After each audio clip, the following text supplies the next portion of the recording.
C'est peut-être intéressant de constater que qu'on a une tradition pendant la fête de Pourim de se masquer, de mettre un masque. C'est aussi une allusion, alors on va revenir sur ce sujet, une allusion au fait que Dieu se cache dans l'histoire. Alors comment se fait-il qu'il y a des périodes où Dieu est dévoilé? On a eu l'exemple évidemment de la fête de Pessah par exemple, et d'autres périodes où Dieu se voile, Dieu se cache. En vérité, c'est jusqu'à nous aujourd'hui, jusqu'à notre période, on vit des moments où se pose la grande question de la justice, de l'injustice, de savoir où Dieu était-il, où Dieu est-il au présent, comment se fait-il qu'il ne réagisse pas. C'est important de se poser ce genre de questions. Alors, évidemment, ce sont des grandes questions, donc peut-être on va essayer de les aborder au fur et à mesure. Et c'est en rapport avec la fête de Pourim. Alors pourquoi? Parce que la fête de Pourim se passe, si vous voulez, en Perse, juste avant la reconstruction du second temple. Donc nous sommes en Perse, nous sommes à l'époque du roi Assuérus, et on se rappelle que selon les historiens, le premier temple a été détruit en moins 586, et qui va être reconstruit 70 ans après, d'après ce que vont annoncer les prophètes. Or, le problème étant le suivant, c'est que les rabbins se sont réunis, Assuérus, entre guillemets, d'après le Midrash, se moque des rabbins et des prophètes en disant « Ben voilà, on est arrivé à la fin des 70 ans et Dieu n'a toujours pas reconstruit le temple. » Alors que va-t-il faire? C'est le début de la Megillah. Il va organiser 6 mois de festin, 180 jours. Il va utiliser les ustensiles donc, du Beth Amikdash, puisqu'on est après la destruction du premier temple, et il va utiliser aussi les habits du Kohen Gadol, du grand prêtre. Donc voilà un petit peu, si vous voulez, l'histoire, d'accord, la période. Au niveau géographique aussi, c'est important, parce que la Perse de l'époque, c'est l'Iran d'aujourd'hui. Entre parenthèses, Mordechai et Esther sont enterrés jusqu'à aujourd'hui en Iran. On a beaucoup de grands sages, des membres de la Grande Assemblée qui sont enterrés en Iran, et d'autres en Irak aussi. Donc là, c'est dans cette période-là. Alors le peuple est perturbé, Dieu va faire un miracle, c'est qu'il va placer Esther en tant que reine.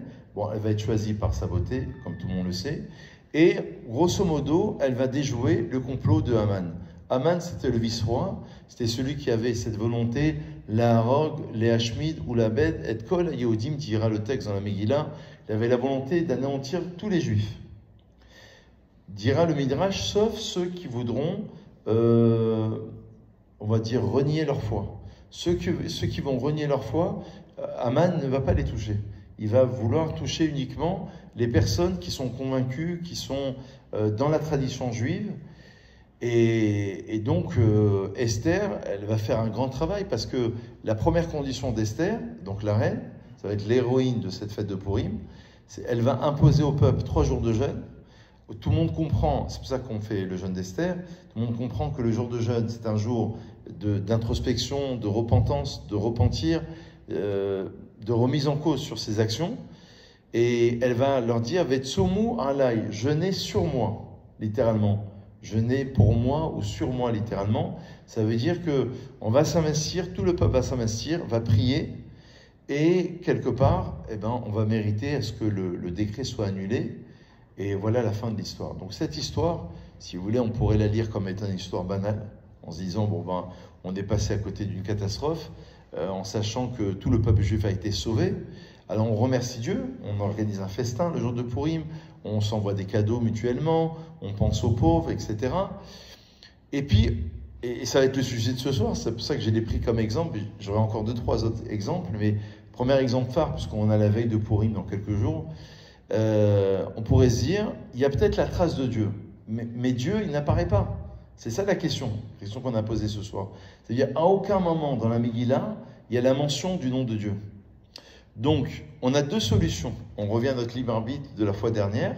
Soit on se dit, et d'ailleurs on a toujours besoin d'un libre arbitre entre le bien et le mal, soit on se dit, bon, bah, finalement, c'est le pur hasard des choses, comme dans ma vie, comme dans vos vies personnelles, parce que le but, c'est d'arriver, à travers ces réflexions, à essayer de se travailler sur sa vie personnelle. Soit on se dit, non, derrière ces événements, il y a peut-être quelque chose, il y a peut-être Dieu qui se cache. Alors, il y a quand même une indication importante. Ça, c'est l'indication historique que vous connaissez déjà tous et toutes, je pense. Il y a un deuxième point que peut-être vous connaissez un peu moins, c'est que les prophètes, on est à la fin de la période des prophètes.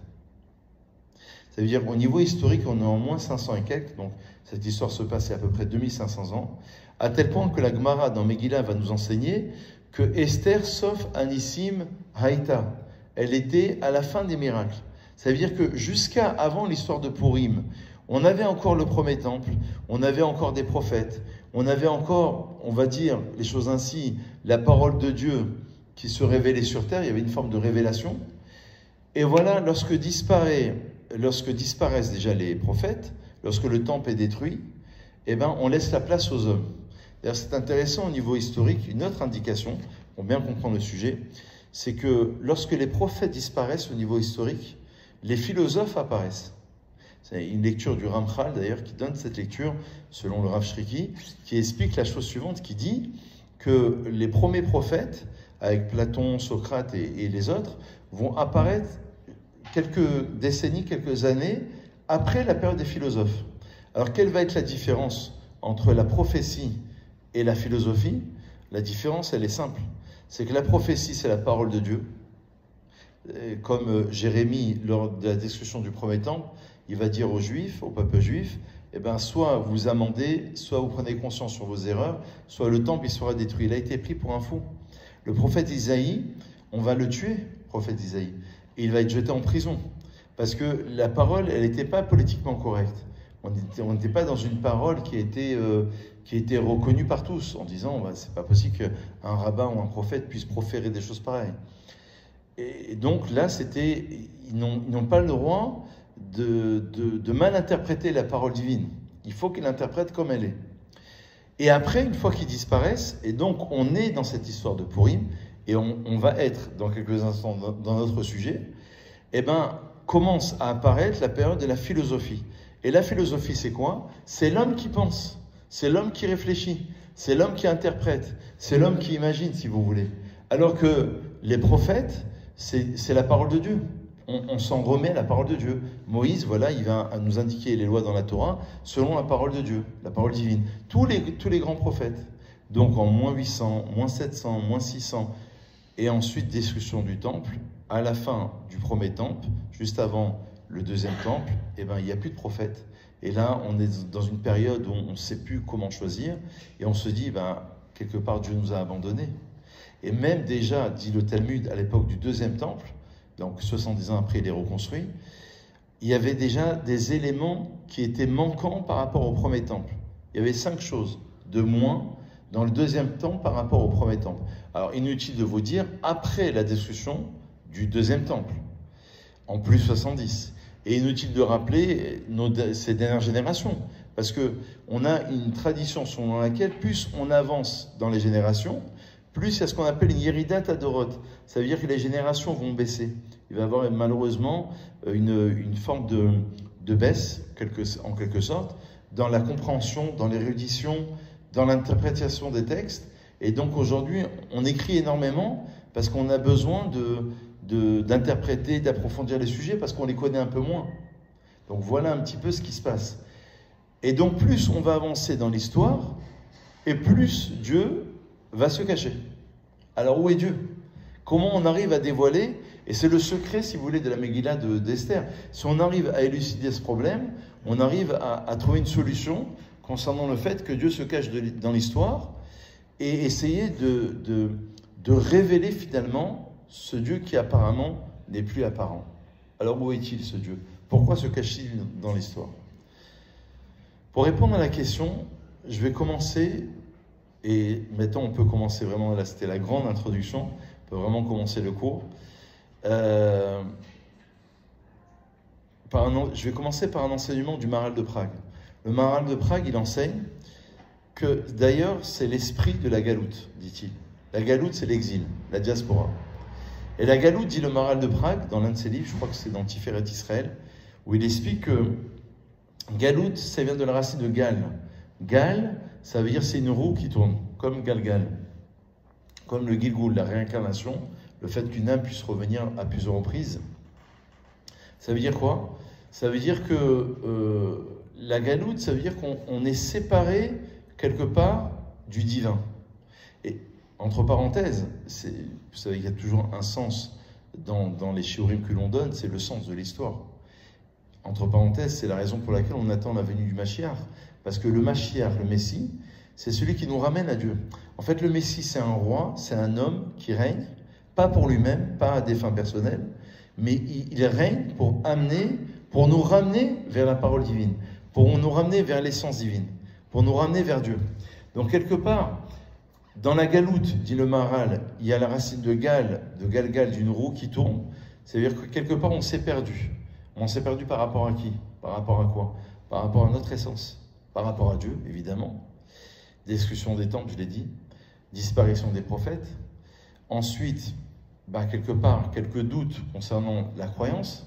Et plus on va aller, et plus il va avoir... Alors, par exemple, au XVIIIe siècle, il y aura 4 grands maîtres qui vont...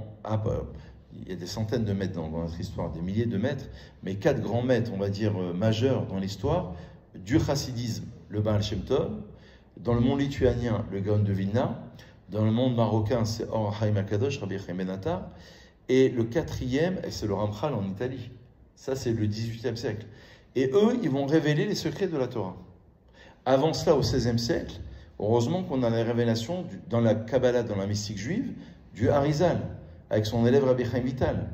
On aura, au XVIIIe siècle à peu près, on aura Rabbi Nachman de Breslev, etc., etc. Heureusement qu'on va avoir tous ces grands maîtres qui vont essayer de donner un sens à la vie, un sens à notre identité. Regardez aujourd'hui, les événements que l'on vit, tout le peuple juif est perturbé.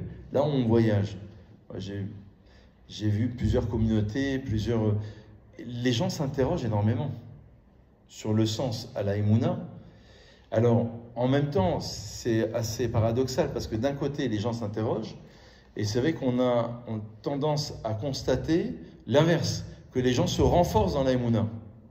Ça veut dire que c'est comme si on voulait donner un sens absolument, parce que c'est pas possible qu'il n'y ait pas de sens. Pourquoi se passe-t-il tout cela? Donc, le Maharal de Prague, lui, il veut juste dire, c'est la première grande idée, pour répondre à la question, comment on arrive à dévoiler ce qui est caché, il veut juste dire qu'on est parti en galoute, puisqu'on a 4 exils dans notre histoire, qui sont remarqués dans le Midrash par les premiers termes dans la Torah, lorsque Dieu va créer le monde. C'est marqué que la terre était tohu et bohu, et il y avait l'obscurité à la surface du firmament. Les 4 expressions tohu, bohu, obscurité et firmament correspondent aux 4 exils. Et là, nous sommes à la fin du 4e exil, selon la tradition. Et donc, quelque part, l'homme s'est perdu. Galgal, galoute, la roue qui tourne. Et donc, quelque part, il a un petit peu oublié sa relation à Dieu. Et il a surtout oublié sa relation à lui-même. Parce que dévoiler la personnalité, mon identité, c'est quelque part dévoiler l'essence divine. Encore une fois, c'est la même idée que celle du Mashiach. Le Mashiach, il ne règne pas pour lui-même, le Messie, il règne pour amener la présence divine sur terre, pour donner un sens à la vie. C'est la fin de l'histoire. Et bien, quelque part, c'est le fait de retrouver ce Dieu-là à travers mon être, à travers mon identité. Donc, il va falloir que je passe par une introspection de ma neshama, de mon âme. Et c'est en passant par ma neshama, par mon âme, que je vais essayer de trouver un sens à ma vie. Donc voilà, si vous voulez, la première explication que donne le Maharal de Prague. On n'a pas vraiment répondu à la question. Comment on dévoile ce qui est caché? Alors, on a dit tout à l'heure que Esther, la reine, signifie la face cachée de Dieu. Alors, les maîtres d'Israël, le Ramchal par exemple, et beaucoup d'autres, ils vont essayer de trouver énormément de relations dans le fait que Dieu se cache vraiment dans l'histoire. La première occurrence, la plus simple, peut-être vous l'avez déjà entendu, c'est que le terme « Olam », le monde, vient de la racine de « Elem », la face cachée, la face dissimulée de Dieu. C'est-à-dire que dans la racine même du monde, il y a aussi la face cachée de Dieu. C'est Esther. Le Harizal, il enseigne que Esther, à Malka, donc la reine Esther, en fait, elle a révélé la présence divine sur terre. Et comment on s'est aperçu de tout cela? Comment on a compris que finalement, c'était Dieu derrière tout cela.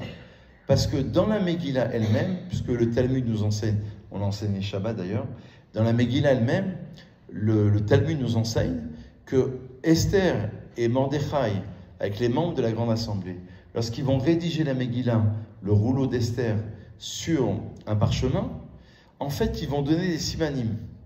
Par exemple, alors là, il faut faire un peu d'hébreu, mais je vous donne un exemple ou deux. Le tétragramme, c'est le nom divin. Ça s'écrit avec la lettre Yud, la lettre He, la lettre Vav et la lettre He. Yudke Vavke, c'est le nom d'Hachem, Ado et ensuite Naï. D'accord? Et bien ça, on peut le retrouver, ces 4 lettres, dans les 4 mots. Explication, alors le Ramchal, il donne au moins 10 ou 15 exemples. Là, c'est un exemple que je vous donne. Yavo Amelech ve'Aman Ayom, lorsque Esther invite Aman à venir participer au festin, elle dit la chose suivante, que viennent le roi et Aman aujourd'hui. Alors en français, ça ne donne pas grand-chose. Que viennent le roi et Aman aujourd'hui, mais en hébreu, ça nous donne une indication du tétragramme, parce que Yavo, c'est avec la lettre Yud, la première lettre du tétragramme, du nom divin. Hameler, c'est le He, le roi. Ve'Haman, c'est un Vav. Hayom, c'est un He. Yudke, Vavke. Et comme ça, il y en a des dizaines. Plein d'exemples dans la Megillah. Donc on s'est dit à un moment donné, si vraiment le Talmud affirme que ce rouleau-là, il a été dit par esprit divin, par Roi HaKodesh, par esprit saint, c'est qu'il va falloir rechercher dans le texte lui-même des preuves. Et on a trouvé des preuves. À tel point que le Rambam, Maïmonide, nous enseigne, dans son 2e chapitre, il enseigne la chose suivante. Il dit que tous les livres seront annulés à la fin des temps, sauf les 5 livres de la Torah et le livre d'Esther. Il y en a qui rajoutent le livre de Yoshua, parce qu'il a fait la conquête de Canaan, d'Israël d'aujourd'hui. Mais le livre d'Esther. Les autres livres, alors d'après la Chassidoute, ça ne veut pas dire qu'ils seront annulés, ça veut dire qu'ils seront secondaires par rapport à la révélation messianique, mais ça veut donc dire que ce rouleau-là, il veut dire quelque chose. Et on va dire que c'est la fête que les rabbins ont voulu garder, parce qu'il y a eu plein de périodes comme ça. On a voulu nous anéantir, on a été sauvés, protégés. Et les rabbins ne l'ont pas retenu comme étant une fête primordiale. Mais ils ont retenu Purim. Parce qu'il y a un tirage au sort. Je vais revenir sur le tirage au sort. Il y a un tirage au sort. Pourquoi? Parce que cette fête-là, elle symbolise Israël dans la galoute. Dans la galoute, dans la diaspora, dans l'exil. Lorsqu'Israël se pose des questions. Lorsque nous posons des questions. Quelle est notre place? Est-ce que notre place, elle est en France? Est-ce qu'elle est en Israël? Est-ce qu'elle est entre les deux? Quelle est notre relation à Dieu? Quelle est notre relation à nous-mêmes? Eh bien, où est Dieu? Ils ont retenu cette fête de Purim. Ils ont dit, c'est le symbole de 2500 ans d'histoire. Entre parenthèses, une des véracités de la Torah, c'est aussi dans la Megillah Esther. Parce que dans la Megillah, encore une fois, Mordechai et Esther l'ont écrit par Roi HaKodesh, par Esprit Saint, ils ont mentionné le fait que cette fête, on ne l'oublierait jamais. Nous, on est encore là, en 2024, pour témoigner qu'on célèbre toujours Purim. Mais comment eux pouvaient-ils annoncer cela il y a 2500 ans de cela en arrière? Comment ils pouvaient avoir une assurance de dire Purim, on le fera, cette fête-là, cet événement, on va le célébrer dans 1 an, dans 10 ans, dans 100 ans, dans 1000 ans. Quelle puissance? C'est la puissance du texte. Donc ça veut dire que ce texte-là, il va nous accompagner. Et là, maintenant, on va commencer à réfléchir, on va approfondir un peu le sujet. Donc Megillat Esther, c'est pas juste le rouleau d'Esther. On fait un peu d'hébreu ce soir, je vous fais un peu travailler, il est tard, mais vous avez encore quelques neurones pour pouvoir réfléchir. Megillah, ça vient de la racine de Gilouï, le dévoilement de Esther, pas juste de la femme, parce que le Maharsha sur la Gemara, il dit que c'était des noms perses, Mordechai et Esther. Mais nous, on les a attribués comme étant des noms qui cachaient des choses. Donc c'est dévoiler la face cachée. Donc en ouvrant la Megillah, avant que le rabbin ou l'officiant il lise la Megillah, il y a une halakha dans le Shulchan Aruch, c'est d'ouvrir, de défaire, comme Keigeret. Le texte dit, c'est comme une lettre. Pourquoi? Parce qu'on va révéler un message. On va essayer de trouver quelque chose. Alors c'est ce qu'on va essayer de comprendre ce soir. Alors, il faut comprendre une chose, c'est que dans dévoiler ce qui est caché, je suis obligé de vous parler d'un exemple bien précis, c'est l'exemple des épreuves. On a les épreuves. Ça veut dire que lorsqu'on s'interroge, alors au niveau national, au niveau collectif, comme au niveau individuel, lorsqu'on est touché, ça peut être le décès, ça peut être la maladie, ça peut être l'argent, le couple, la profession. Lorsqu'on a des épreuves dans la vie, et peut-être des fois on se sent mal, il y a des gens qui ont aussi un mal-être, un peu dépressif ou un peu déprimé. En fait, ce sont des signaux que Dieu envoie. Ça veut dire que dans dévoiler ce qui est caché, il y a aussi cette idée fondamentale selon laquelle Dieu va se cacher, mais à travers les épreuves. Ça veut dire que, a priori, l'épreuve, elle est difficile, a priori, elle est insurmontable, a priori, elle est extrêmement compliquée, a priori même, ça me repousse de Dieu. Encore ce matin, j'avais quelqu'un en rendez-vous qui me disait, voilà ce qui m'est arrivé dans ma vie, etc., etc. Bon, c'était pour un divorce. Et quelque part, ça a été une telle remise en cause qu'il en veut à Dieu, il en veut aux religieux, il en veut à la Torah. Alors, je lui dis, il faut faire attention aux amalgames. C'est important aussi de ne pas confondre les choses, de ne pas faire trop d'amalgames. Mais c'est vrai que des fois, l'épreuve, elle repousse. Et nous, on dit dans la Torah, non, c'est l'inverse. L'épreuve, c'est une chance. Le Maharal de Prague a beaucoup parlé sur ce sujet en disant que derrière cette épreuve, il y a un Dieu qui se cache. Ça veut dire que c'est une possibilité, une faculté pour pouvoir arriver à un niveau supérieur. D'ailleurs, on l'avait dit la fois dernière, je ne sais pas si vous vous rappelez, on avait donné cet exemple. On avait dit que le terme épreuve en hébreu se dit nisayon. Et nisayon, les nisyonotes au pluriel, ça vient de la racine de nes. Nes, ça veut dire l'étendard, c'est comme un drapeau que tu lèves. Ça veut dire que cette épreuve-là, dans la chassidoute, c'est rempli de cette idée, dans l'esprit chassidique, parce qu'ils emploient l'idée de yerida letzorech aliyah. Parfois, c'est une descente, tu as l'impression que tu descends, mais en fait, tu es en train de remonter, en fait.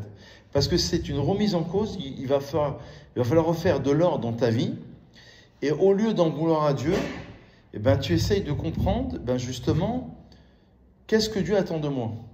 Est-ce que cet événement-là, est-ce que ça ne serait pas une chance pour pouvoir aller vers un niveau supérieur, à un niveau plus spirituel, où j'ai compris finalement ce que Dieu attendait de moi? Ça, c'est le sens des épreuves. Donc je pense qu'on est obligé d'aborder aussi ce point-là lorsqu'on veut révéler les choses qui sont cachées. Mais Megillat Esther, le Gilouï, le dévoilement de la face cachée de Dieu, il y a aussi nos vies personnelles. Dans nos vies personnelles, on est éprouvé, mais quelque part, c'est Dieu qui nous fait un clin d'œil. C'est comme, vous savez que les fêtes juives sont appelées Moed. Moed, ça veut dire des fêtes et de rendez-vous.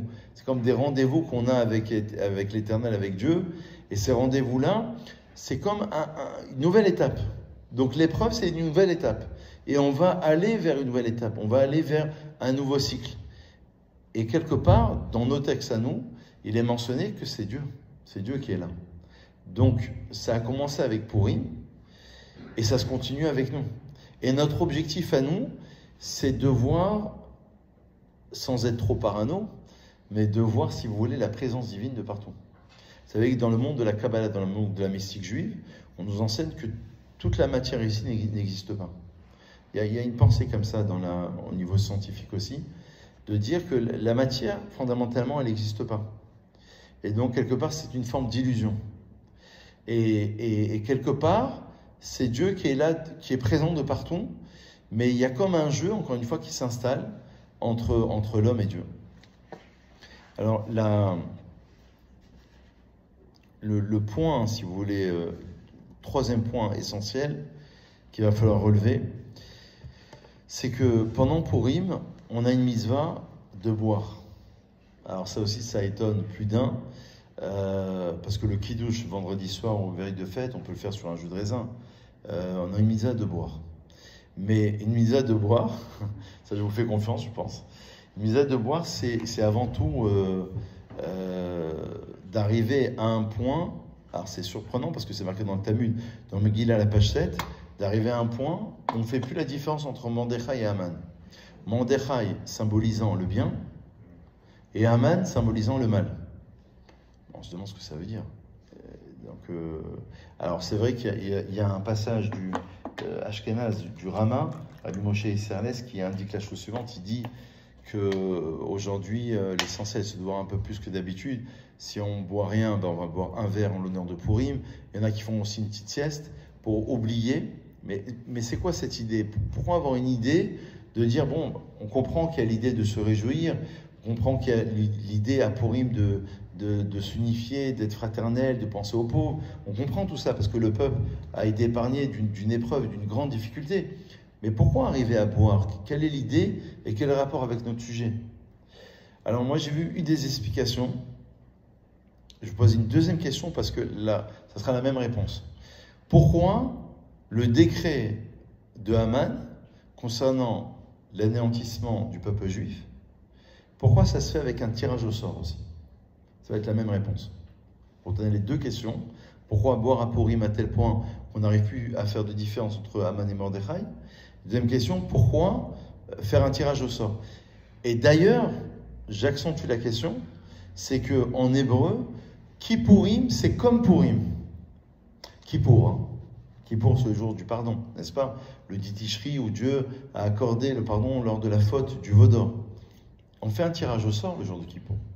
Il y a 5 prières le jour de Kippour. La troisième prière, c'est celle de Moussaf, là où les gens font la petite sieste à la synagogue. Ils n'en peuvent plus, c'est entre midi et 2 à peu près. Et à ce moment-là, c'est une des prières les plus importantes parce que ça rappelle le moment où le Kohen Gadol, le grand prêtre, rentrait dans le Saint des Saints, dans le temple. Et il y avait un tirage au sort. Il y avait 2 boucs, 2 animaux. Un bouc qui supportait les fautes des enfants d'Israël. C'est un petit peu violent, mais qui était jeté en haut d'une falaise. Et un autre bouc qui était approché à l'intérieur du temple. Et celui-ci représentait le bien. Mais ça se faisait sur un tirage au sort. Et vous allez voir que c'est la même réponse. Donc pourquoi un tirage au sort à Kippour? Parce que Kippour et Purim, on va voir que c'est la même idée. Kippour, c'est dans le retranchement. Mais Purim, c'est la seule fête qui reste à la fin des temps. Parce que c'est dans le rapprochement. Kippour, c'est dans le retranchement. Parce que on jeûne, on ne mange pas, on évite de trop parler, on fait que des prières. Alors que Purim, c'est dans le rapprochement. Parce qu'on va vers les autres, on l'a dit à l'instant. On pense aux plus démunis, etc. Donc il y a un tirage au sort à Purim, il y a un tirage au sort à Kippour, et il y a le fait de boire à tel point qu'on ne fasse plus la différence entre Haman et Mordechai. Moi j'ai trouvé une seule réponse qui concerne ces 3 questions. C'est qu'en vérité, et je crois que c'est le secret de dévoiler ce qui est caché, je crois que là on va être déjà pratiquement dans la réponse, c'est qu'on est au-delà de la connaissance. Et je crois que c'est relié à l'Aïmouna. Alors je m'explique. Ça veut dire qu'il faut qu'à un moment donné, le problème de l'homme, de l'être humain, c'est qu'il veut tout comprendre, il veut tout saisir. Aujourd'hui, on vit une société avec les réseaux sociaux en particulier. On veut tout analyser, même si on n'est pas pro de tel domaine, on veut avoir, on a beaucoup de renseignements, et en fait, on ne prend pas le temps de réfléchir, on arrive très vite à des conclusions. Et donc, quelque part, le problème de l'homme, c'est de vouloir maîtriser, de vouloir donner des réponses, de vouloir avoir des réponses. On veut dire à l'homme, et c'est ça la réponse, qu'il y a des moments, il y a des événements qui sont au-delà du da'at. Alors, j'explique un peu mieux. Le da'at, c'est la connaissance. Moshe Rabbeinu, dans Brachot à la page 7, il est mentionné que même Moshe Rabbeinu, même Moïse, il voulait absolument connaître les chemins de Dieu. Pourquoi celui-ci prospère? Pourquoi l'autre il se galère? Pourquoi il y a la galère de l'un il est pauvre, l'autre il est riche? Dieu lui dit, à un moment donné, ce point-là, tu ne peux pas le maîtriser. Parce qu'il y a une histoire comme ça dans la Gemara que j'ai lue dernièrement. Il y avait un rave, j'ai oublié le nom du rave, mais qui a posé la question à Dieu. Il lui a dit, pourquoi moi je suis pauvre? Pourquoi moi je suis obligé de faire ça, toute une Gemara sur ça. Et à la fin, Dieu lui répond et lui dit, tu sais, si je dois changer ton mazal, je dois changer le monde entier, depuis la création. Il faut comprendre, ça veut dire qu'on fait tous partie d'un grand puzzle, depuis l'origine de la création du monde jusqu'à la fin des temps. Fin des temps, la venue Mashiach. Et donc, si je change une pièce du puzzle, c'est tout le schéma que je change. Et donc, c'est toute l'histoire que je dois changer. Et donc, Dieu dit à ce rabbin, et lui dit, toi, tu es obligé de naître pauvre. Et c'était notre cours qu'on avait donné, je ne sais pas si vous vous rappelez ici, même à la synagogue, je ne sais pas si c'était dans le cadre d'un simple cours, d'une conférence, je ne sais plus. On avait expliqué au nom du Rav Dessler, qui expliquait que quand on dit que la prière, elle peut tout changer, c'est vrai. Mais il y a des choses qu'on ne peut pas changer, il dit le Rav Dessler. Ce pourquoi tu es né, tu ne peux pas changer. Si tu es né, vous avez cité souvent l'exemple, tu es né pour enseigner la Torah, Et tu peux changer la ville, Nice, Paris, New York ou Tel Aviv, mais tu ne peux pas changer ce pourquoi tu es né, parce que c'est ta mission première. Donc quand on dit En Mazal et Israël, que Israël n'est pas soumis à un destin, à un Mazal figé, c'est vrai et c'est faux en même temps. C'est vrai parce qu'on peut toujours changer, on croit à la puissance de la prière. Tout à l'heure on a commencé par une prière, donc on pense qu'une prière, elle peut changer les événements, mais ce pourquoi tu es né, tu ne peux pas changer. Donc, je reviens à notre cours, Purim, Kippour, le fait de boire à Purim à tel point qu'on ne fasse plus la différence entre Haman et Mordechai, c'est exactement la même idée, c'est d'arriver à un degré qui est au-delà du Darat. Même Moshe Rabbeinu, ce que je vous ai dit à l'instant, même Moïse, il voulait maîtriser en disant, mais pourquoi lui les pauvres? Ah, selon les exemples de la Gemara, si toi tu vas devenir riche, je dois tout changer. Je dois changer toute l'histoire. Donc à un moment donné, il y a une part de mystère. Et c'est là où on rentre dans la Emouna. C'est là où on commence à rentrer dans la foi en Dieu. La foi et la confiance. On se rappelle, la foi, c'est dans la pensée, la confiance, c'est dans les actions. On appelle aussi la Hashgacha, c'est la providence. D'accord? C'est-à-dire le fait que concrètement, j'arrive à voir la présence de Dieu. Et donc, si vous voulez, de faire un tirage au sort, ça veut dire que c'est quelque chose qui me dépasse.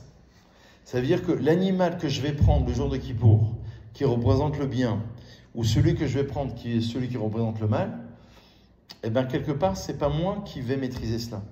Je fais un tirage au sort. Ça veut dire quoi? Ça veut dire que c'est au-delà de ma connaissance, au-delà de mon entendement. Parce que nous, le problème de l'homme, c'est que nous, on veut raisonner à la place de Dieu, mais le problème, il est là. C'est qu'on veut raisonner avec notre conscience, avec notre raisonnement, et avec notre logique, et avec notre entendement humain. Et c'est là où il y a une erreur. C'est qu'il y a des choses qui te dépassent, et c'est là où s'opère le libre arbitre. Donc, le secret ici, c'est quand même d'arriver à dévoiler ce qui est caché. C'est-à-dire, Dieu va se cacher dans l'histoire, Dieu va se cacher dans Purim, Dieu va se cacher dans les épreuves, Dieu va se cacher carrément dans l'histoire. Dans l'histoire, il va se cacher. Mais il va te donner des signaux. Il va te dire, en vérité, j'attends de toi un retour, j'attends de toi une prise de conscience. Mais tout ça, c'est au-delà du date. Donc le tirage au sort à Kippour, le tirage au sort de Haman à Purim pour décider le 13 Adar, parce que c'est le jour du jeûne, 13 Adar, le jeûne d'Esther, décider l'anéantissement du peuple juif, et évidemment le fait de boire, parce qu'à un moment donné, le bien et le mal, ça se confond. Le bien et le mal, ça se confond. C'est ça ce que le maître nous enseigne ici. Baruch atah Adonai Eloheinu melech haolam she'akol nהיה bid'aro. Alors oui, alors ça par contre, je vais vous faire un autre enseignement que j'ai découvert cette année. Ça, je ne l'avais pas cité avant. Je l'ai découvert dans le Ramban Nachmanide, 13e siècle, dans la Parashat Bo. Et il dit un grand chidouche. Il dit comme ça, il faut remercier Hachem pour les miracles dévoilés et arriver à le remercier pour les miracles voilés. Alors je vais expliquer cette idée, c'est très important, là ça correspond vraiment à notre conférence. Encore une fois, Nachmanide, à la fin de la Parashat Bo, une des parachutes de la Torah, nous enseigne qu'il faut remercier Hachem, Dieu, pour les miracles dévoilés et arriver à le remercier pour les miracles voilés. Alors, on va prendre comme illustration un passage du Al-Shir HaKadosh, 16e siècle, qui explique la chose suivante. Vous savez que dans la Torah, il y a plusieurs patriarches et matriarches.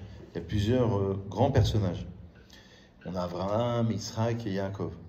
Et le Talmud, de manière surprenante, nous dit que qui est la première personne? Est-ce que vous savez qui est la première personne dans Bereshit, parmi les grands tzadikim, les grands personnages, qui a remercié l'Éternel? Qui est la première personne? Est-ce que vous savez? Les rabbiniotes, là. Non. C'est Israël? Non. Non. Ça va vous surprendre. C'est une très belle idée là que je vais vous révéler là maintenant. Très belle idée. Et là on va révéler quelque chose. Eh ben, c'est un personnage auquel on pense un peu moins. C'est une femme, une matriarche, qui s'appelle Léa, la femme de Yaakov Avinu. Pourquoi Parce que Léa, elle va avoir plusieurs enfants. Vous savez que Yaakov va donner naissance aux 12 tribus. Bravo. Apaham, Odé et Hachem, lorsqu'elle va avoir Yehuda, comme il y avait 4 femmes, il y avait les 2 servantes, et il y avait Rachel et Léa, chacune aurait dû avoir 3 enfants. Lorsqu'elle a eu le 4e, elle s'est dit, donc j'ai une part en plus. Qui était ce 4e enfant? C'était Yehuda.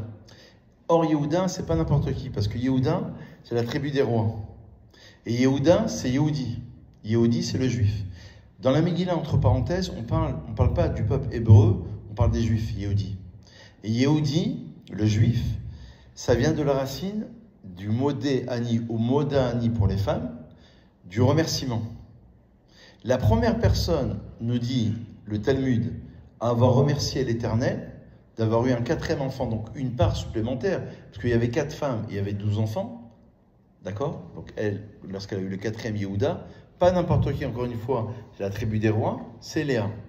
Et Léa, elle a dit, Apaham, Odé et Hachem. Maintenant, comme si qu'avant, elle n'aurait pas pu remercier Dieu, maintenant, vraiment, je remercie Dieu. Dieu, vraiment, il a été miséricordieux avec moi, il a été longani, mais voilà, il m'a permis d'avoir un 4e enfant, et en plus, Yehuda. La grande question que pose le Halshir, en fait, c'est vos remarques. Comment se fait-il que ce ne soit pas Adam Arishon? Quoi? Ils n'ont pas remercié Dieu? C'est quoi l'explication? Et franchement, je vous dis, c'est la 2e réflexion de ce soir, la 3e, qui va nous permettre de un peu mieux comprendre, d'analyser, de réfléchir ensemble.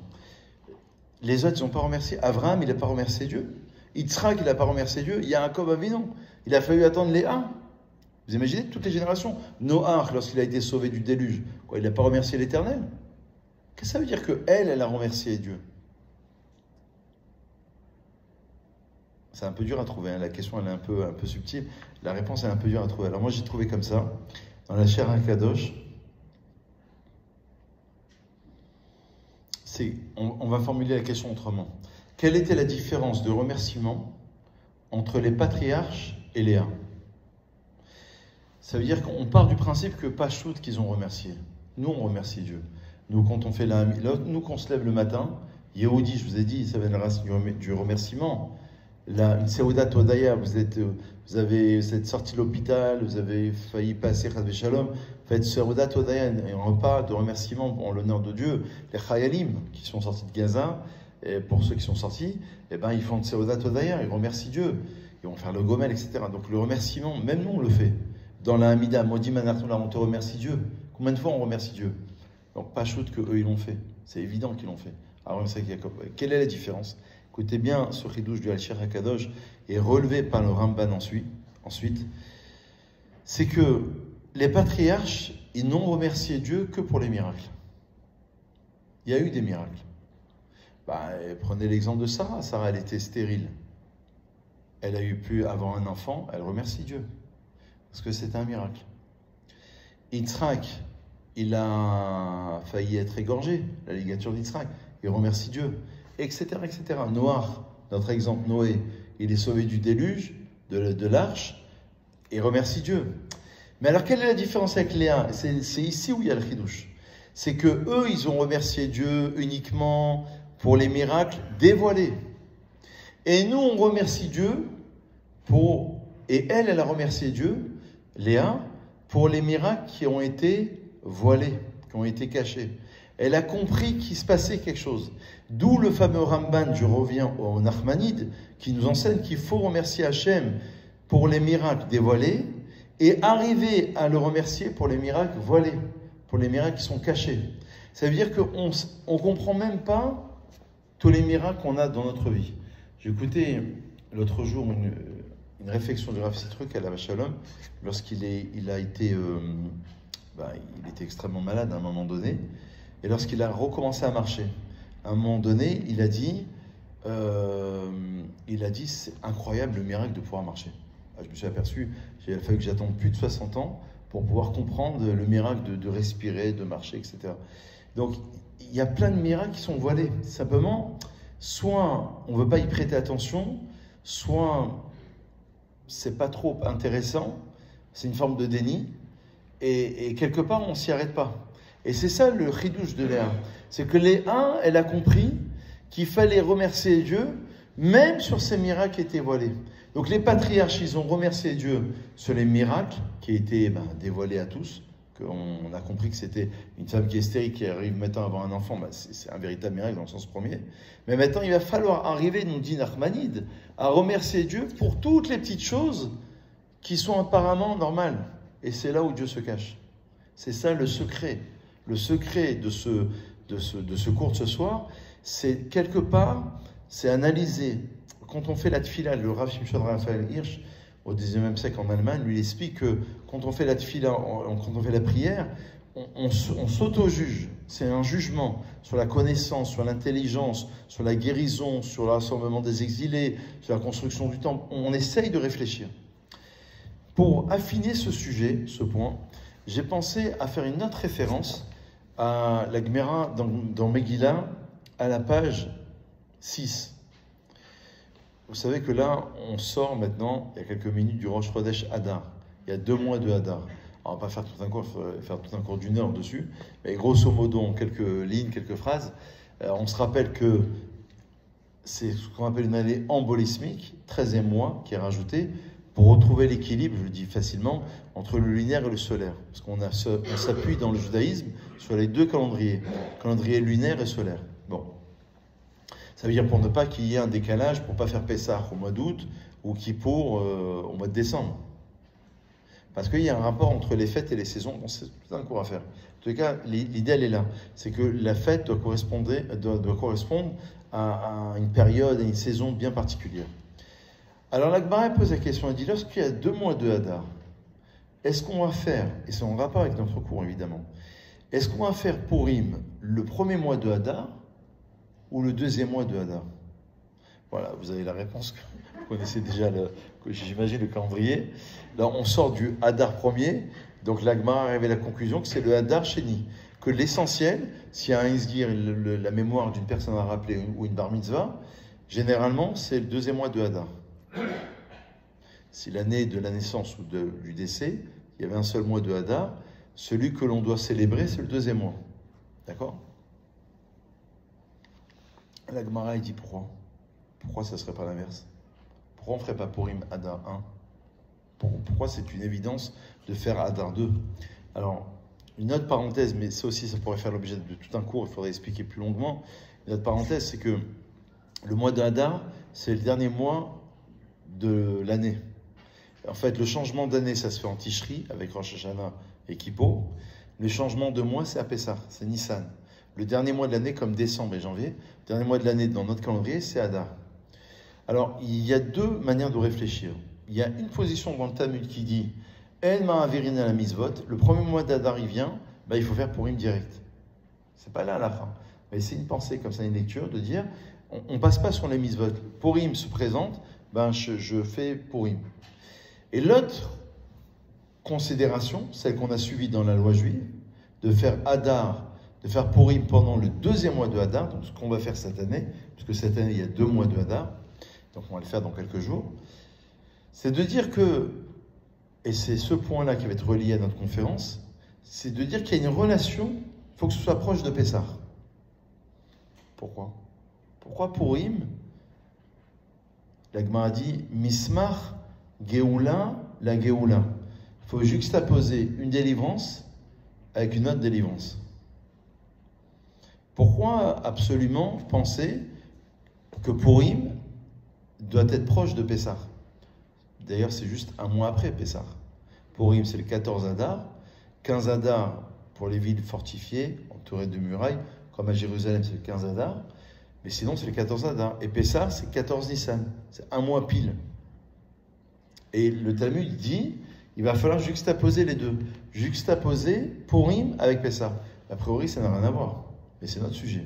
C'est que Pessah, en vérité, qu'est-ce qu'on célèbre? Tous les miracles dévoilés. Dieu, il a fendu la mer en 2 ou en 12. Dieu, il a envoyé la manne dans le désert. Et il a fait tant de miracles. Et on a vu Etzbar Elohim Hi, c'était le doigt de Dieu, c'était la main de Dieu. On a vu Dieu carrément dans l'histoire. Dans la nature, on a vu Dieu. Et Purim, tout l'inverse. A priori, ça pourrait être un récit, on a commencé la conférence par cela, ça pourrait être un récit quelconque en disant c'est une histoire quelconque, voilà, d'une histoire d'un fou qui voulait anéantir tout un peuple. parce que Mordechai ne se prosterne pas devant lui. Bon, c'est une histoire un peu banale. Eh ben, il va falloir juxtaposer les deux, c'est notre sujet. Ça veut dire qu'il va falloir dans nos vies juxtaposer, nous dit ici le Talmud, les miracles dévoilés avec les miracles voilés. Juxtaposer en d'autres termes Purim avec Pessah. A priori, ça n'a rien à voir. C'est deux histoires différentes, c'est deux époques différentes. Mais c'est ça le secret. Ça veut dire, c'est quelque part. Comment tu y arrives? C'est quoi le début, c'est quoi la fin? C'est quand tu arrives à reconnaître Dieu dans les miracles dévoilés, nous dit le Ramban, Nachmanide, tu arrives à le reconnaître, et c'est ça le jeu, dans les miracles qui sont voilés, dans l'histoire qui est cachée. C'est ça l'objectif. Donc, quelque part, l'objectif, ça va être de relier Purim avec Pessah. Pessah, ben, c'est devant tout le monde. C'est la sortie d'Égypte. Donc là, on voit Dieu apparaître dans l'histoire. Et Purim, on sent ce retrait de Dieu. Or, le retrait de Dieu, dans la Kabbalah, dans la mystique juive, représente l'idée du Tzimtzum. C'est-à-dire que lorsque Dieu va créer le monde, il va se mettre en retrait, comme dans un couple. Pour laisser l'autre exister, il faut aussi savoir lui donner de la place. Dans une communauté, dans une famille, avec les enfants entre deux frères par exemple, mais il faut aussi laisser de la place à l'autre. C'est le secret du couple. Si l'un des deux prend toute la place, l'autre il n'arrive pas à exister. Donc Dieu, quelque part, nous a donné cet exemple d'un retrait au moment de la création, pour permettre à l'homme de pouvoir saisir que c'est Dieu. Mais pas pour que tu arrives à la conclusion qu'il n'y a pas de Dieu. Et que tu vois, de toute manière, ça ne sert à rien. Et de toute manière, on est tous voués à l'échec. De toute manière, tu vois, comme Iov, à un moment donné, Job, il dit, il a souffert énormément, Job. Il a perdu ses enfants, sa richesse, ses amis, etc. Et à un moment, il dit, mais alors, attends, je ne comprends pas. C'est le même sort pour le juste et le mécréant. C'est ça l'idée. C'est que tu m'as confondu avec ton ennemi. Iov, ça veut dire Job, c'était son nom. Et Oyev, Oyev en hébreu, c'est très proche. On intervertit les lettres. Oyev, c'est l'ennemi. Est-ce que tu m'as confondu avec ton... Est-ce que je suis ton ennemi? Est-ce que c'est ça? L'objectif, c'est le même pour tout le monde. C'est l'interrogation. L'interrogation du livre de Job qui pose cette question en disant, mais justement, l'objectif, c'est de retirer le meilleur. Une forme de coaching ce soir. C'est essayer de se coacher pour essayer de comprendre que justement, qu'est-ce qu'on attend de moi? Où justement Dieu est placé? Ben, il est placé juste derrière. C'est comme s'il y avait une vitre là, vous voyez. Il y avait vous savez, comme les policiers lorsqu'il y a l'interrogatoire, eux ils arrivent à voir ce qui se passe, mais vous n'arrivez pas à voir. Ben, c'est un petit peu Dieu qui est juste derrière la vitre, juste derrière le miroir. Et Dieu, il t'observe. Il attend de voir justement quelle va être ta réaction. En fonction de ta réaction, ben, il va te proposer autre chose et autre chose et autre chose. Et ça va être le secret de l'histoire. Mais l'objectif, c'est que l'homme, justement, puisse revenir vers cela. Ça, c'est la troisième ou quatrième leçon. Il y a une autre leçon qui est extrêmement importante. Ah ouais, ça aussi c'est important. Je l'ai noté ici. Bon, bonne soirée, aucun souci.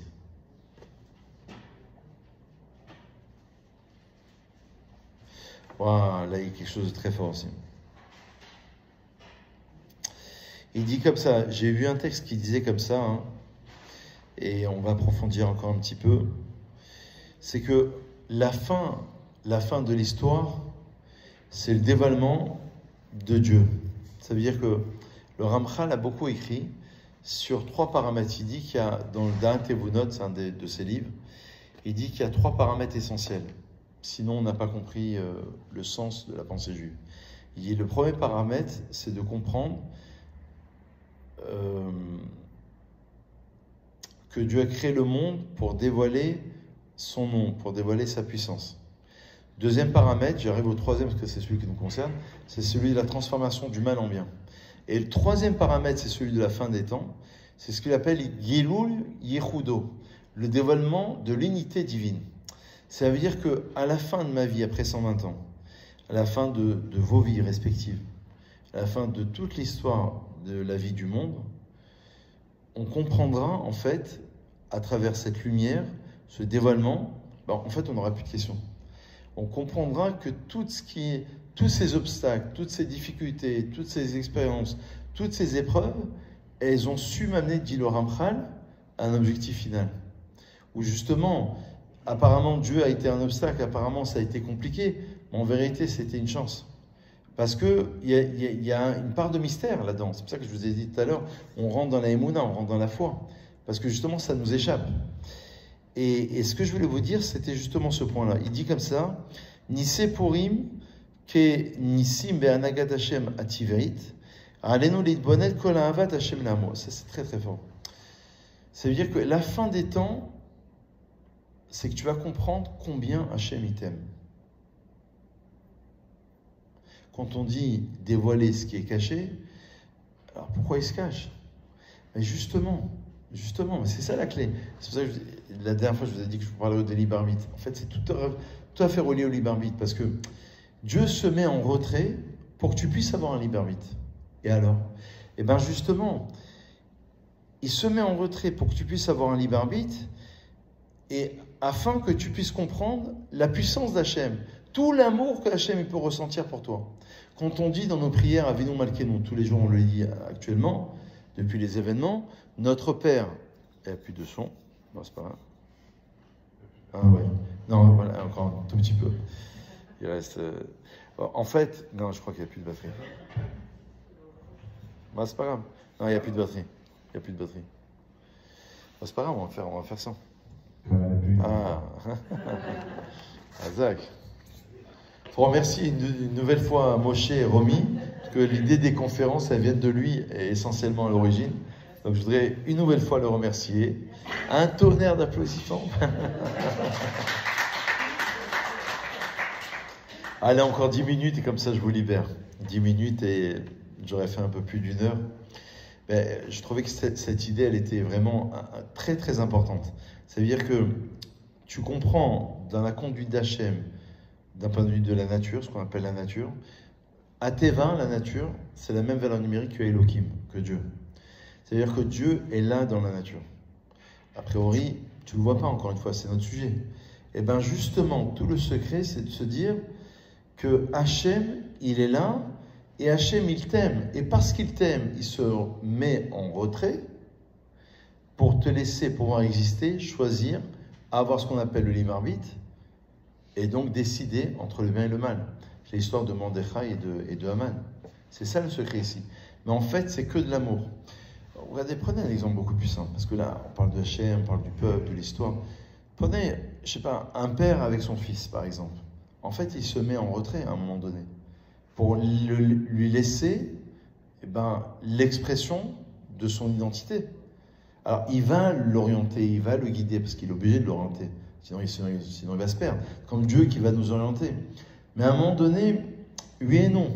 Il oriente, et en même temps, Hachem, il se dissimule. En même temps, il t'envoie une épreuve pour te dire, ah là tu as dépassé d'accord, tu as été au-delà de ce que tu avais le droit de faire. Tu as dépassé les lignes. Et en même temps, il te ramène sur le chemin, et en même temps, il se dissimule. Donc c'est comme un jeu. Mais tout ça, c'est que de l'amour. C'est ça ici le secret de Purim. Et donc, on revient à notre masque de Purim, lorsqu'on va se masquer, c'est cette idée, le fait de dire que, justement, profondément, Hachem se cache dans l'histoire. Et si Hachem se cache dans l'histoire, ça veut dire que, justement, le jeu, c'est d'aller à sa recherche. Vous savez qu'à Purim, il y a une idée fondamentale, c'est qu'on a reçu de nouveau la Torah. Les gens ne connaissent pas forcément ce passage talmudique, mais pour moi, il est très très important. C'est qu'on a reçu 2 fois la Torah. On a reçu une fois la Torah de manière forcée à Shavuot. On l'a reçu une 2e fois, vous allez voir le lien avec notre sujet, le jour de Purim. Est-ce que vous savez pourquoi et comment? Quel rapport l'histoire de Purim, on voit pas du tout le rapport, avec le fait qu'on a de nouveau accepté la Torah. Et le Talmud dit comme ça, le Talmud dit, c'est simple, Shavuot, ça a été de manière forcée. Dieu, symboliquement, c'est une image comme s'il avait pris la montagne au-dessus des enfants d'Israël, soit vous acceptez, soit c'est votre fin. Parce que j'ai créé le monde que pour cela, que pour révéler la Torah. Et à Purim, qu'est-ce qui s'est passé? Pourquoi on a de nouveau accepté la Torah? Ça veut dire que on a pratiqué une Torah pendant des siècles, mais d'une manière forcée. Et arrivé à la fête de Purim, qu'est-ce qui se passe? Comment vous expliquez qu'on reçoit de nouveau la Torah, mais cette fois-ci de notre plein gré? À Shavuot, c'était de manière forcée. Et arrivé à Purim, c'est de notre plein gré. Est-ce que vous avez une idée? C'est pas évident. Hein?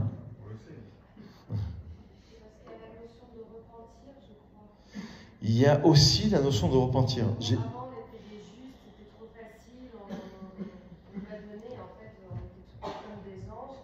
Et comme il y a eu le veau d'or, et ben, la Torah, c'était un moyen de se repentir et donc d'expérimenter une connexion différente. C'est intéressant ce que vous dites. C'est intéressant.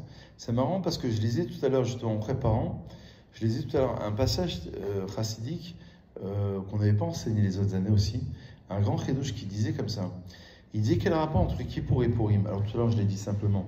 Kippour c'est dans le retranchement, mais Purim c'est la seule fête qui reste à la fin des temps parce que c'est dans le rapprochement, dans l'unité, etc. Mais en fait il y a un texte chassidique qui dit que non. À Kippour, on demande pardon. Et comment on demande pardon à Purim? Comment ça pourrait être plus fort Purim que Kippour? Comment on peut demander pardon?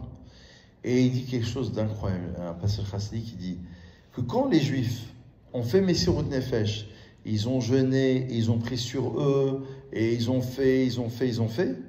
Mais en fait, en vérité, cette abnégation de sa propre personne, ce dévouement, de se donner pour Hachem, c'était un pardon par rapport au fait qu'ils ont profité du festin de Assuérus. Pas marqué qu'ils ont mangé, ils ont profité. Et alors, qu'est-ce que ça fait de profiter? C'était comme un Chilul Hachem. Profanation du nom divin. Or, quand on a profané le nom de Dieu, il faut attendre le jour de la mort pour obtenir le pardon. Et donc, en se donnant pour Hachem, en s'offrant pour Hachem, en jeûnant pour Dieu, ils ont annulé ce décret-là. Le grand chidouche que donne ici Laura. Mais on n'a pas encore bien répondu. Comment se fait-il que à Purim, on a reçu de nouveau la Torah, mais cette fois-ci de notre plein gré? À Shavuot, on l'a reçu de manière forcée.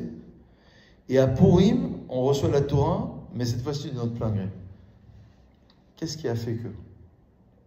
C'est pas votre remarque, elle est intéressante, mais elle ne répond pas entièrement à la question. Pourquoi à Purim? Qu'est-ce qui s'est passé? C'est notre sujet. C'est que quand ils ont compris que tout ça, c'est le Ramchal, je l'ai souvent dit, il a écrit plus de 80 ouvrages. Le Rav Lusato, qui a vécu en Italie, grand kabbaliste, au XVIIIe siècle. L'un de ses derniers ouvrages, c'est une pièce de théâtre. Pièce de théâtre. Alors, les rabbins sont un peu moqués de lui en disant une pièce de théâtre, forme de testament, c'est un peu léger pour un rabbin, un kabbaliste, un penseur, un grammairien, c'est un peu léger. Il a dit mais non, parce que toute la vie, ça n'est qu'une pièce, nous sommes que des marionnettes, c'est qu'une pièce de théâtre. On a le libre arbitre, comme je l'ai souvent dit, mais ce libre arbitre, il est orienté en fonction de notre endroit de naissance, en fonction de nos orientations, en fonction de ce que nous sommes à l'origine. Le questionnement de Moshe, de tout à l'heure. Comment se fait-il que le juste, il souffre, et que le mécréant, il prospère? Donc c'est quoi la réponse? La réponse, c'est de dire que à Purim, en comprenant, et c'est assez subtil, que tout ça, c'est une pièce de théâtre, comme la pièce de théâtre du Ramchal. Et que tout ça, finalement, c'était orchestré par Dieu. Et tout ça, c'était pour permettre au peuple juif de revenir. Parce que la Gemara dit dans Megillah, elle dit que Haman, en faisant ce décret d'anéantissement du peuple, il a plus fait que 48 prophètes. Même si tous les rabbins, et même si tous les prophètes venaient à dire à Israël, vous savez, il faut faire tchouva. Personne qui va les écouter. 1 sur 10, il va écouter. Mais la majorité ne vont pas écouter. Eh bien, lorsqu'il y a un décret négatif, malheureusement, il y a un réveil. Il y a une introspection en se disant, attends, il y a peut-être quelque chose, il faut se réveiller, il faut qu'on fasse des misotes. Les événements, voilà, comme on les vit actuellement, parfois c'est l'histoire qui s'accélère. Et donc on se dit, non mais il faut se remuer, il faut se réveiller, peut-être qu'on est passé à côté de quelque chose. Et donc quelque part, en comprenant l'histoire de cette manière, ils ont réaccepté la Torah. C'est ça la réponse. Est-ce que vous imaginez la puissance de Purim? La seule fête qui reste à la fin des temps. Une puissance incroyable, ça veut dire que on a une acceptation forcée. Ah, c'est comme ça, c'est comme ça. Il y a les prophètes, c'est comme ça. Dieu, il a décidé, voilà, il n'y a pas de raison. C'est la raison divine. Les prophètes disparaissent les rabbins vont commencer à réfléchir, les philosophes vont commencer à réfléchir, à interpréter, à comprendre, à approfondir. Et alors, eh ben, on va commencer à comprendre qu'à la fin de l'histoire, comme à la fin de nos histoires personnelles, mais tout ça, c'était prévu. C'était pas seulement prévu. Il y avait un sens à chaque chose dans ma vie. C'est ça le Gilui Yehudo de Hachem, à la fin des temps, du Ramchal. Le dévoilement de Dieu, de l'unicité de Dieu. Ça veut dire quoi, le dévoilement de l'unicité? Ça veut dire que tout ce qui a été le bien et le mal, ben, tout ça, ça avait un sens. Mais c'est le puzzle que l'on retrouve qu'à la fin de l'histoire, comme à la fin du film. À la fin du film, on prend chaque détail qui a été exprimé par celui qui a pensé le film, celui qui a l'interprété. Chaque détail avait justement son pesant d'or, parce qu'il rentrait parfaitement dans cette histoire, pour ton histoire. Et donc, quelque part, si on relit l'histoire, on comprend que Dieu se cache dans cette histoire, et que c'est Dieu qui nous amène vers certains objectifs, ben, on réaccepte la Torah. C'est ce qui s'est passé à Purim. Et voilà, 5 minutes et je conclue vraiment. Une dernière idée vraiment. Après, si vous avez des questions, avec grand plaisir. Et je termine vraiment dans 5 minutes. Il y a une dernière idée qui dit la chose suivante. Elle est beaucoup plus légère, mais je pense qu'elle est importante. Elle résume un petit peu tout le sujet de ce soir. Elle dit la chose suivante. Vous savez lorsqu'on écrit la Megillah, il y a une manière de l'écrire. Chaque début de Hamoud, chaque colonne, il y a certains sofrim, les scribes, qui vont commencer par le mot Ameler. Dans le Sefer Torah, il y a une tradition d'écrire chaque colonne, je crois qu'il y a 245 colonnes dans le Sefer Torah, je crois. Il y a une manière de l'écrire avec un vav, sauf 8, parce que c'est impossible. Bereshit, ça commence par un bet, par exemple. Il y a 8 colonnes, c'est impossible. Mais normalement, c'est avec un vav. Le vav, c'est la conjonction de coordination, c'est la liaison, c'est-à-dire qu'on relie ce qu'on appelle vavim, la'amodim, dans la paracha, les crochets, une forme de crochet de liaison. Et Ameler, le Talmud nous dit, et je crois que c'est la bonne conclusion, ça résume tout ce qu'on a dit, c'est pas, Ameler, ça veut dire le roi. Alors, il y a deux choses. Quand c'est écrit Ameler Achashverosh, c'est le roi Assuérus. Mais quand c'est Ameler, c'est le roi, c'est Dieu. Et pourquoi la Megillah a été écrite par Roi HaKodesh? Parce que c'est marqué, par exemple, Vayomer Haman Belibo. Haman, il a dit en son cœur. Moi, je peux savoir ce que Haman, il a pensé, ou il a dit, il a pensé dire. C'est que ça a été écrit par Roi HaKodesh, par l'Esprit Saint. Donc, Ameler, ça veut dire que Dieu a mis son sceau, si vous voulez, sur chaque partie de la Megillah. Ça veut dire quoi, la Megillah? C'est nos histoires, notre histoire à nous et à vous. C'est-à-dire sur chaque partie de notre histoire personnelle, sur chaque page, voilà, vous allez écrire 1er mars, voilà ce que j'ai fait, le 2 mars, le 3 mars, le 4 mars, et ainsi de suite, 2022, 2023, 2024, 2025. Et bien en vérité, au sceau de chaque lettre de votre histoire, de chaque page de votre histoire, il va y avoir le sceau de Dieu. Comme si qu'on voulait mettre en filigrane, si vous voulez, on voulait mettre cette marque et cette trace du divin dans nos histoires personnelles. D'où le terme de Ameler. Et j'ai vu vraiment en guise de conclusion que, en vérité, même le roi Assuérus, le Midrash dit que c'est vrai que c'était un mot persan de l'époque, mais Achashverosh, ça forme les mots Aharit et Reshit, la fin et le début. Ça veut dire que même lui, il rentre dans l'histoire. Et même Haman, dit le Talmud, il a une source dans la création du monde, parce que c'est marqué Aminahet. Bon, il faudrait faire cette étude. Là, on a la fin de la conférence, mais Aminahet, ça veut dire est-ce que c'est de l'arbre que tu m'as demandé de ne pas manger, que j'ai en consommé? Et la consommation de cet arbre interdit, si vous voulez, défendu, eh ben, il montre bien le fait que l'origine de Haman, c'est dans ce passage de la faute d'Adam Arishon. Ça veut dire qu'on retrouve tout. Ça veut dire que, est-ce que vous voyez ce que je veux dire?